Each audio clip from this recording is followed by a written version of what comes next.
Hello everyone. In this travel documentary, I'll be sharing a detailed 2-day, 1-night itinerary to explore Okayama and Kurashiki. From booking the Shinkansen ticket, riding the tram, visiting Okayama Castle, Korakuen Garden, Kurashiki's Old Town, tasting local food, staying at a traditional ryokan, plus a few tips to help you travel on a budget without any surprise expenses. Let's get started with this journey.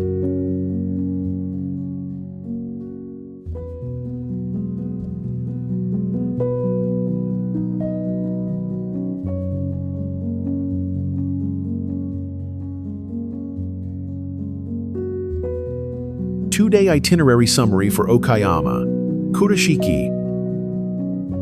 Day 1, Okayama, Shinkansen, Slow Tram, Crow Castle, Korakuen Garden. Day 2, Kurashiki, Old Quarter, Ohara House, Peach Croquette, Shinkansen Garden.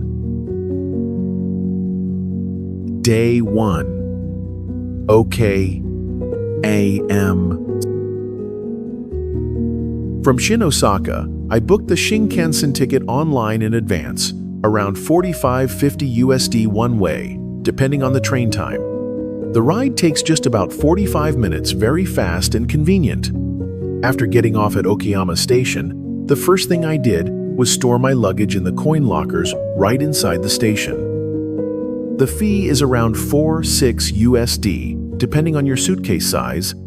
Super handy for anyone wanting to explore freely without carrying bags. Okayama is small and peaceful, so I chose the tram instead of taxis or buses. Right outside the station, I already saw the tram slowly rolling along tracks in the middle of the street.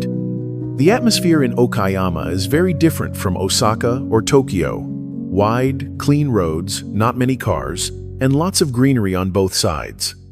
Each tram is painted a unique color. I saw green, bright yellow, orange red, and even a sleek black one that looked quite striking. Tram fare in Okayama is just around $2-3 USD per ride, paid directly when getting off. The tram moves slowly, stops at many small stations, perfect for soaking in the calm streets. I rode the tram a few loops to get familiar with the area before hopping off to begin my sightseeing. I visited Okayama in late October autumn weather, cool, at around 64-72 degree Fahrenheit, so I could walk all day without sweating much. If you love flowers, early April is also the best time as Korakuen Garden is full of cherry blossoms. But in summer, July, August, it's hot and humid, so if you're visiting then, don't forget to bring a hat, sunglasses, and a small water bottle to stay hydrated outdoors.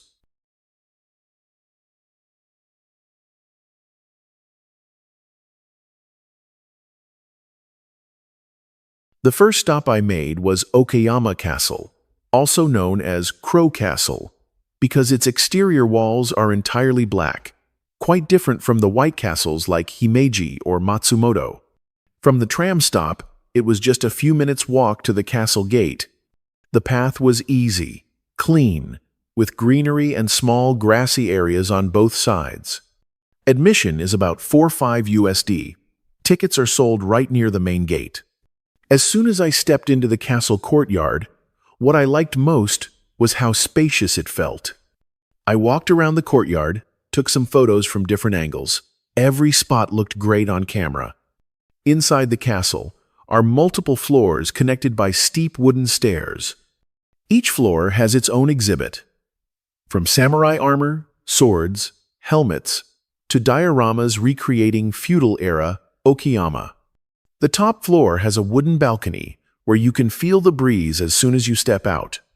The top floor has a wooden balcony where you can feel the breeze as soon as you step out. From here, you can see the Asahi River below, and across it lies Korakuen Garden. I paused here to rest for a bit, snapped a few photos, then made my way back down. There's a souvenir shop near the exit, mostly selling paper fans, magnets, and postcards with images of the castle. I didn't buy anything, just rested for a bit before heading to the nearby Tsukimi Bridge.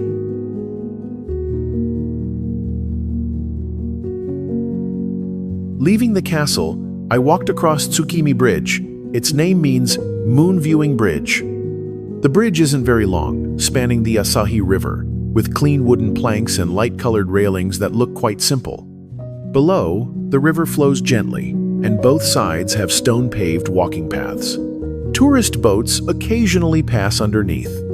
At one corner of the bridge, a few elderly people were fishing. I watched for a while, then moved on. Across the bridge, just a few steps away, is Korakuen Garden, the place I looked forward to the most on this trip. Together with Kenrokuen, Kanazawa, and Kairakuen, Mito, Korakuen forms the three great gardens of Japan. The garden covers more than 13 hectares, with flat-trimmed lawns, white gravel paths, and ponds crossed by curved wooden bridges. Before I could get my bearings, I was already immersed in the quiet and refreshing atmosphere here.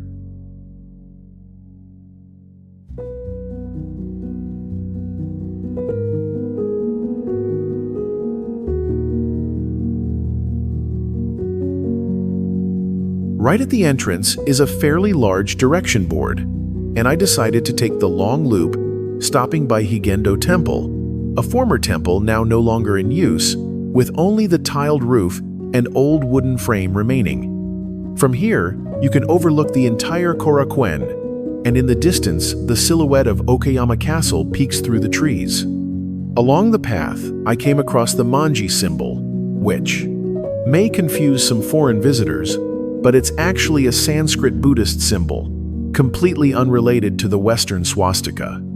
Since the garden is vast, and I didn't have much time left in my schedule, I picked quieter paths and rested on a stone bench by the lake. One corner of the garden features a peach-shaped boat. The peach is associated with Momotaro, the legendary folk hero that everyone in Okayama knows. After that, I stopped by a small shop selling karaage, Japanese-style fried chicken. The shop was tiny, with just a few wooden seats and a frying station right at the entrance.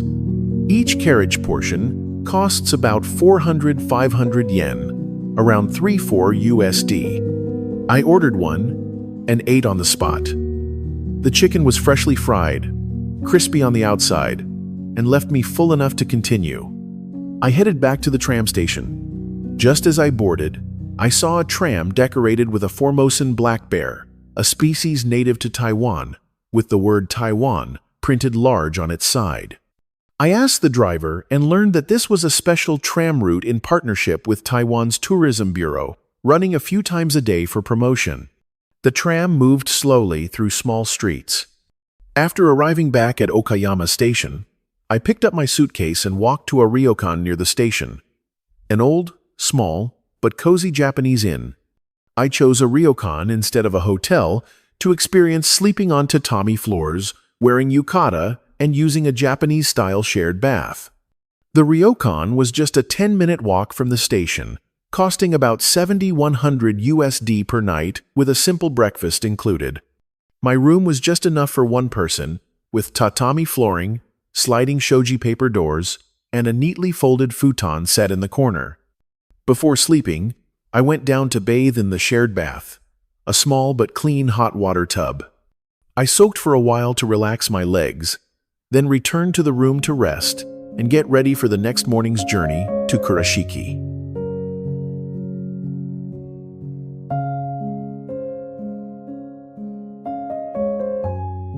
Day 2. Kurashiki. In the morning, I started the day by walking along the Kurashiki Old Quarter. The narrow stone-paved path is lined with old-style wooden houses, white-painted walls, dark-tiled roofs, and you can see some shops already lit inside, with souvenirs displayed on the porch. Some cafes had already opened early, while a few souvenir shops were still setting up. I stopped by a small shrine along the road. Its gate was a stone torii, with both pillars darkened by moss, firmly rooted in the gravel-covered ground. I stepped through the torii, following the stone path into the main courtyard. To the left was a chozuya water basin, carved from solid stone, with bamboo ladles neatly placed for visitors to rinse hands and mouth before praying. At the main hall hung a large Shimenawa rope, stretched across, decorated with zigzag white paper strips. On the altar sat small offerings, an incense bowl, candles, and a bell. One nearby corner was filled with senbazuru, thousands of paper cranes folded in many colors, grouped together, swaying slightly in the wind. Below them were wooden ima plaques, each carrying a wish or small handwritten message from visitors. I also bought one ima, wrote a few simple lines, hung it up, looked at it for a while, then left. Leaving the shrine, I returned to the stone path, followed a narrow lane beside old wooden houses, and headed toward the Kurashiki River. The river flows slowly, with swans occasionally swimming by. Along both banks, black and white tiled roof houses sit close to the water, many turned into cafes or souvenir shops. There were several hand-rowed boats moored by the bank, with rowers in bamboo hats waiting for passengers. I stopped on the stone bridge crossing the river, paused for a while, then took a few photos. Leaving the riverside, I continued to the Ohara family residence. This area was once the estate of the Ohara family, who funded many important buildings in Kurashiki. The gate was painted black wood, tiled with layered roof tiles, with a wooden sign above engraved with the family name. Stepping through, a gravel path led to a traditional Japanese garden with a koi pond, a few old pine trees, and small flower bushes along the edge. Inside the residence were displays of paintings, ceramics, and old books. I sat down at a book cafe within the compound, ordered a black coffee and a small slice of cake. From the Ohara residence, I walked to the Kurashiki Museum of Art, a small museum that houses some Western paintings, modern Japanese works, and rotating seasonal exhibitions. Entrance was just about $4.5 USD. I got my ticket at the counter, no need to queue as it was quiet at noon, and the space felt calm. I did one full round and spent the most time at the oil painting room, then rested on a stone bench in front of the museum courtyard. Leaving the museum, I walked to Kojima-jin Street. It's a short, stone-paved street lined with denim shops on both sides. Kurashiki is known as the jeans capital because many famous denim brands originated here. Each store has a wooden sign, wide sliding doors, and shelves full of clothes inside. I stopped by a corner shop selling handmade leather wallets. The wallets were handcrafted, the leather soft to the touch, in simple colors. I picked a small wallet that fit well in my hand, not too expensive, as a souvenir to take home. After wandering around for a while, I headed to Ivy Square, a famous spot in Kurashiki. It used to be a textile mill, and the red brick walls have been preserved, now covered in green ivy vines. Inside are a small hotel, several restaurants, souvenir shops, and a small museum. Ivy Square is also where MT washi tape, Japan's famous decorative tape, was first created. I dropped by the store, picked out a few small rolls with different patterns, priced around $2.4 USD each, and bought them as gifts. After that, I stopped at a small shop right near Ivy Square. They sold croquettes filled with white peach, a specialty of Okayama. The outside was crispy, the filling soft and mildly sweet, served with mayo sauce. I also ordered a bowl of hot udon. The broth was clear, and the noodles had a nice chew. After eating, I ordered an iced coffee, sat for a while to rest, then continued.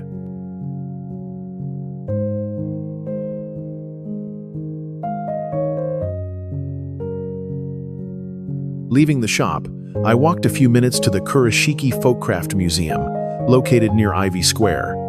This museum was once a rice storehouse, now showcasing old ceramics, woodwork, and hand-woven textiles from Kurashiki. Admission was about $3.4 USD. Inside was fairly simple, divided into a few small rooms. Each room featured a type of item: ceramics, plain wood items, hand-woven cloth, bamboo baskets, and daily tools like strainers, copper kettles, and clay pots. I especially liked the green-glazed pottery section. The bowls, jars, and plates still held their dark glaze, with hand-painted patterns that felt rustic. On the walls were old drawings showing pottery making, weaving, and transporting goods by handcarts from the early 1900s. One corner near the window displayed some old indigo-dyed kimonos, embroidered with white thread. The patterns were simple but elegant. The museum wasn't crowded. Just a few groups of elderly Japanese visitors came to look. I made a full round, read some of the bilingual, Japanese-English signs, rested a bit on a wooden bench in the corridor, then stepped outside to keep going. In the afternoon, I looked for a small ramen shop. Locals say it's in the top 3 best ramen spots in Kurashiki. The place was tiny, with only about 8-10 seats around the counter. I ordered a shoyu ramen, rich broth, tender pork, thin noodles, and felt warm inside after finishing. As evening came, I slowly walked to Shinkansen, a Japanese garden located just behind Kurashiki's old town. The entrance isn't large, just a simple wooden gate with a wooden sign hanging above bearing the garden's name. Stepping through the gate, I followed a gravel path lined with low bamboo and a few potted flowers. The garden isn't big. Walking slowly takes just 10 minutes to go around, but it's quiet enough inside to hear your footsteps crunching the gravel. By the pond, there are stone banks and a few large rocks where people can sit. I chose a wooden bench under a maple tree whose leaves were starting to turn light red as autumn was ending. One corner of the garden had several stone Toro lanterns. Light drizzle began to fall, tapping gently on the leaves and tiled roof of a small wooden house. As the air turned colder, I walked back to the ryokan. Back at the inn, I washed my face with warm water and made a pot of tea. The ryokan was small. The tatami floors smelled of old wood, and as rain tapped outside the porch, I lay on the futon and rested, ending a day of exploring Kurashiki.